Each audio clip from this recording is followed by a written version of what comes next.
Hey guys, Jhub here, and today I just wanted to go over something that a lot of y'all have been asking me about, and that is which console am I actually going to get. And I have made my decision, at least for now, the first console of the new generation that I'm going to get. I'm going to go ahead and go with the Xbox One, and let me give you my reasons behind it. I know a lot of you are going to be saying, but you bashed it, you hated it, yada yada yada. Yes, when they first came out and they first did their reveal of the Xbox One and told us everything about it, I really hated the console and all the attributes about it, the things it was doing. The DRM sucked, I'll give you that, but it wasn't that big of a deal for me. Usually I always have internet. I mean, there's some days where it goes out and have a problem, but usually I have the internet, so DRM I wasn't so worried about. It was the whole Connect. I really did not like the fact that there was going to be a camera in my room at all time that had to be connected, that would be on. You could say at one point they said you could turn it off, but as long as your device is powered on and has power to it, it's technically on. It's like with your cell phone. Have you ever left it around off and it still dies? I've done it several times. I've taken my cell phone, left it off for a week when I haven't used it or anything, and it turns itself back on to let me know that the battery is almost dead. The things still use electricity, so even though they said you could turn the Connect off, it would still, in a way, be on and could be tapped. Because usually with things, if something can be abused, it will be abused.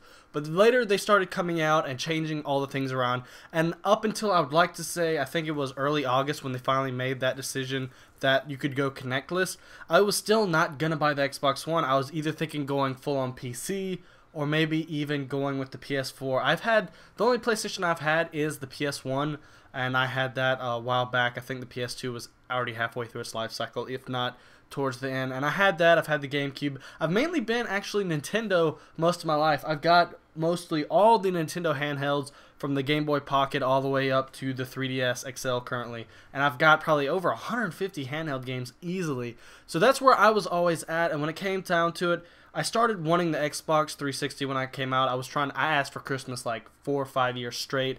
Never could get it. It wasn't until I was able to get my own money and go out and get it that I actually wanted it. I always wanted to get the 360 and the Xbox, so that's what I ended up getting. I never had the inclination to go for the PS3. It was just something about it. But with the Xbox 360, I always wanted it, and with the One, I really did not like all the features about it. But come August, they said that you could go connectless. You could unplug it, do whatever you want with it, and I actually went and decided that I was going to make a pre-order. And at that time, they said the pre-orders were still delayed until Taz came on Twitter, and he was like, they just opened up the extended for today, so you could have it on day one. So I will be actually able to have the Xbox One on day one release, whereas PS4, I think it's backed up all the way to like February or March now if you try to go and pre-order it now. But I'll be able to get the Xbox One day one, and that's the system that I've been with since early or late Modern Warfare 2. That's when I actually came over to the Xbox 360. So I'm used to the controller, I'm used to the software, and I like how the software is. I know PS3 had a very bad home screen.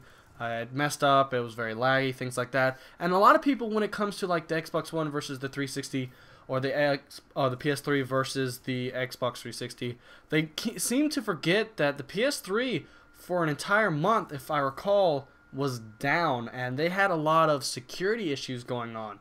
I understand that the PS4 is a little bit more powerful than the Xbox One, but when it comes to software, Microsoft has dominated everything software-wise since, I would like to say, Windows first came out. They've been very good at creating things software-wise. So even though the Xbox One may lack hardware-wise, software they will hopefully be able to make up with it. I know the PS4 is going to come out and allow you to play all the previous generation games on it. I believe once they get, I can't remember the name of it, but it's some time of cloud service come up, it'll allow you to play all previous generation games, which hopefully Xbox One will do that in the future. I wouldn't mind being able to go back and play Halo 2 and Halo 3 because I actually have not played those before. I started off in first-person shooters overall with Halo CE on PC, and then I went into Combat Arms, and I finally got my Xbox and moved into COD. But that's another thing about the Xbox One that I kind of had a lean towards, is I really liked Halo's storyline from the 3 games I've played, Reach, 4, and Halo CE. I really enjoyed those. I kind of like COD, even though it's getting quite annoying nowadays, but that's a topic for a whole different conversation and video. But Titanfall is coming out on the Xbox One And it's coming out on PC, but I'm used to the controller, and I think with first-person shooters, I'm on the console side. I used to be a PC FPS guy, and I had pretty good aim, but when I made the trip to console, going back is a little bit troubling. But that's what is one of the other things that I want with the Xbox One, is the fact it has Titanfall. I know Call of Duty is going to get DLC early. I don't know if Battlefield is. I thought they were always on the PlayStation side, but they may have changed over now. There's a lot of good stuff coming to the Xbox One, and that is what I'm going to go with right off the bat. I've already got it pre-ordered, in fact. I just got to go and finish paying it off.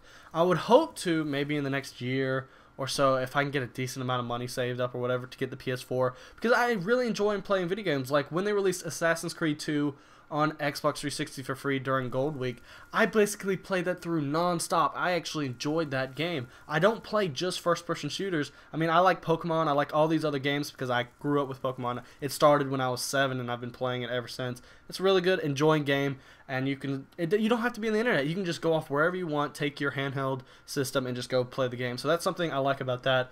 But overall, when it comes down to it, I wanted the Xbox One after they fixed all their problems more than I wanted the PS4, so that's what I'm going to go with first. Leave down in the comment section below which system you're going to go with first. I'd like to see. I think right now they estimate that the PS4 is outselling the Xbox One like 1.7 to 1, so it isn't that bad, but you got to think about it. Usually Xbox really only is dominant in the European and North American market. Otherwise, Sony completely controls everywhere else, if not tries to keep up in those markets. But let me know down in the comment section below what you're going to get. Other than that, peace out.